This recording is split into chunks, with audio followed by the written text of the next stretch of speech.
বিয়ের পর লাইফটা খুব সুন্দর হয়ে যায়, তাই না? দাঁড়া 2 বছর ওয়েট কর, তারপরে ঠিক বুঝতে পারবি। সবে তো নতুন নতুন বিয়ে করেছিস, সময় লাগবে। আমার শাশুড়ি না, দেখেই মনে হয় খুব ভালো। ওনার মতো ভালো মানুষ আর একটা হয় না।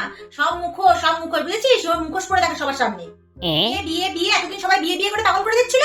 বিয়ে করলাম, যে বিয়ে হলো কি হলো না, অমনি বাড়িতে বাচ্চা বাচ্চা বাচ্চা বাচ্চা বাচ্চা কয় বাচ্চা কয় বাচ্চা বাচ্চা বাচ্চা করে পাগল করে দিচ্ছে। শ্বশুর এমনিতে মুখে কিছু বলে না, কিন্তু এদিকে 24 ঘন্টা শাশুড়ির সঙ্গে তাল মেলাতে ব্যস্ত। খালি বাচ্চা নিয়ে নাও, বাচ্চা নিয়ে নাও, বাচ্চা নিয়ে নাও। বাচ্চা নিয়ে নিলে তোমাদের সবাই গুলুগুলু করবে, আর বাকি বাকি কাজ সব আমাকেই করতে হবে। তার আগে কেউ একটু এগিয়ে আসবে না। মাঝে মধ্যে ভাবি, আমি আসার আগে কি এদের সংসার চলতো না? যে আমার শাশুড়ি মা আমার উপরে এত ডিপেন্ডেন্ট। সকালে ব্রেকফাস্ট হলো না, দুপুরে কি হবে? দুপুরে ব্রেকফাস্ট হলো না, রাতে কি হবে? আরে আমি কি মেশিন না রোবট যে মুখে অর্ডার করবে সঙ্গে সঙ্গে খাবার চলে আসবে মুখের সামনে? এদের জ্বালায় তো আমি পার্লারে যাওয়ার টাইম পাই না। দেখ আমার ভুরুগুলো দেখ, একটা মোটা ভূতনির মতো দেখতে হয়ে গেছি।